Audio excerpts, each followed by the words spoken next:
Entonces, ¿cómo se resuelve eso? Haciendo estos procesos de laminado, eh, donde entonces un elemento estructural no va a ser en base a una sola pieza aserrada, eh,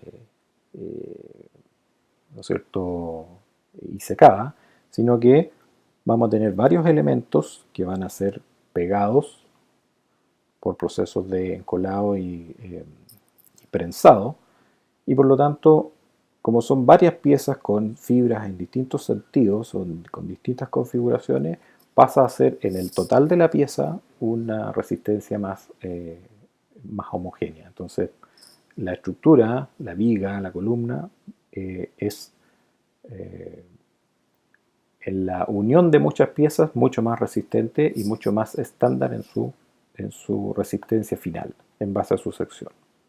Entonces eso nos facilita el cálculo estructural, nos facilita eh, el dimensionado de las piezas de madera. Entonces, bueno, aquí vemos algunas maderas laminadas.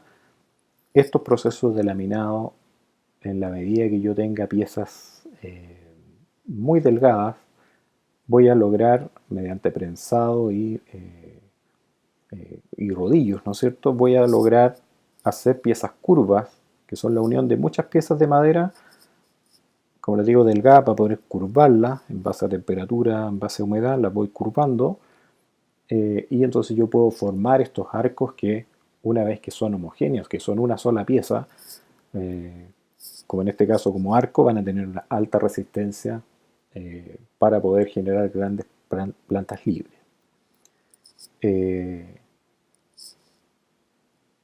Bueno, vamos a tener entonces que empezar a ver ahora, además de las piezas estructurales, cómo se nos van generando las uniones. Aquí vemos, por ejemplo, la interacción entre madera y acero. Acá también una unión en madera con una pieza de acero y con pernos y golillas bajo un cierto torque, ¿no es cierto? Eh, entonces, como todas las estructuras que hemos visto hasta ahora, van a empezar a generarse entonces el diseño de nudos, ¿no es cierto?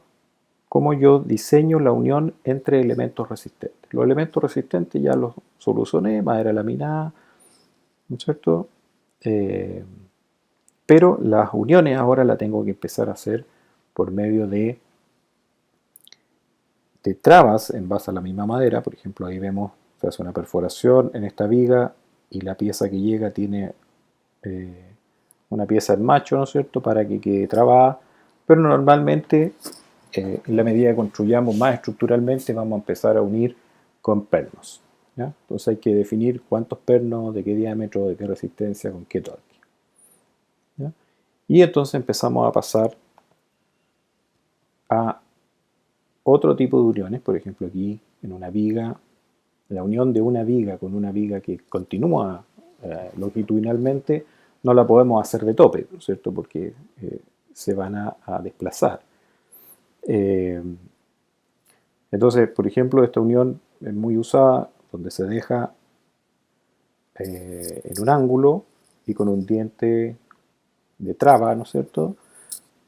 Entonces logro unir longitudinalmente dos piezas y darle continuidad, ¿ya? Normalmente bajo esta unión va a aparecer una columna que haga que esta unión no se deforme.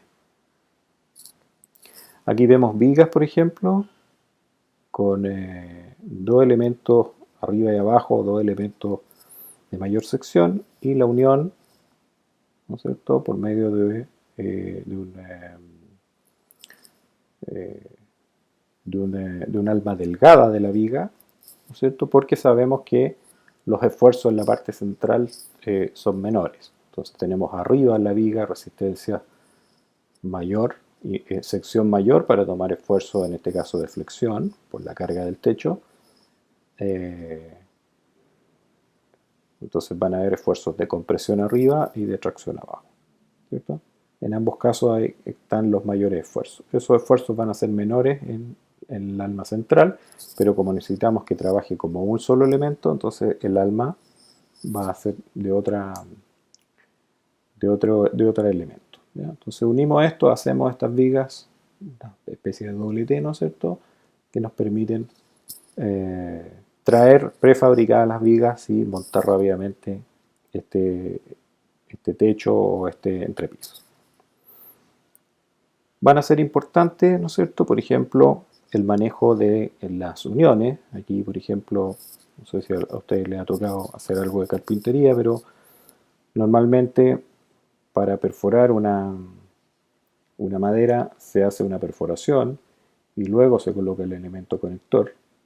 En la medida que el elemento conector, en este caso un tornillo, se coloca sin haber hecho la perforación guía, puede ocurrir de que el perno desplace la fibra, ¿no es cierto? Y entonces se abre la madera y se pierde el apriete del tornillo.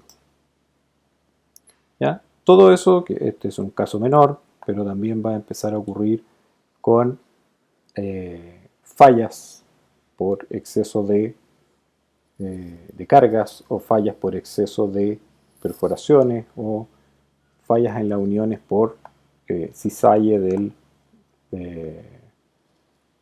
en la interacción entre los pernos, los tornillos y la propia madera.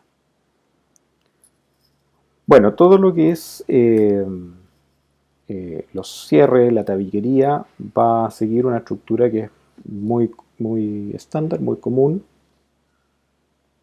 donde vamos a dejar los vanos de las puertas, ¿no es cierto? Y por lo tanto el vano propiamente tal vamos a tener que, el dintel vamos a tener que soportarlo por otro elemento de madera, de tal manera que no se flecte y no nos evite después abrir la puerta. Lo mismo en el caso de las ventanas. El diseño del alféizar, ¿no es cierto?, vaya soportado también en otro elemento de madera. Y evidentemente que en la construcción del panel completo, tener algún tipo de arriostramiento en base a diagonales que nos eviten la deformación principalmente por sí. ¿Ya? Aquí tenemos el edificio que se hizo Camino al Paraíso, experimental, para poder demostrar que un edificio se podía hacer en más de 2 pisos, ¿no es cierto? Y aquí vemos experiencias ya en otros países donde está más desarrollado el tema, donde ya estamos hablando de más de 20 pisos,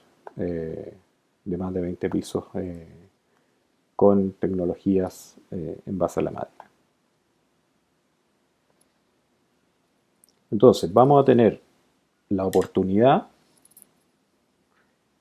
de usar un material renovable que es amigable con el medio ambiente, que es administrable y que presenta, en base a su desarrollo actual y potencial futuro, un material muy sustentable, muy apto para la construcción y, como les digo, mucho más sustentable. Ahora, en esto no hay que caer en fanatismo, ¿no es cierto?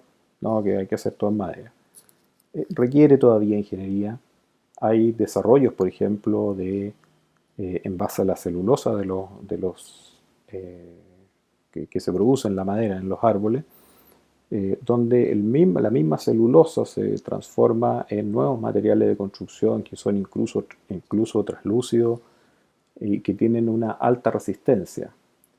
Pero esos desarrollos de ingeniería son y han sido caros y requieren una maduración del mercado no solo en Chile, estoy hablando de productos en Europa.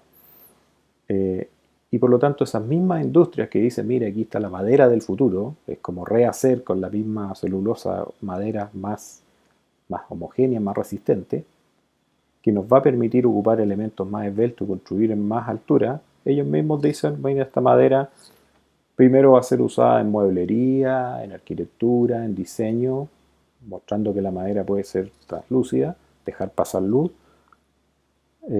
pero falta mucho todavía para que eso se transforme en un material propiamente tal para poder hacer edificios en gran altura, estamos hablando de más de 30 pisos, que es lo que vamos a necesitar en base a los procesos o a las metas de sustentabilidad. Así que a tenerlo en cuenta, a estudiar el tema de la madera, a tomarlo en serio, pero sin fanatismo.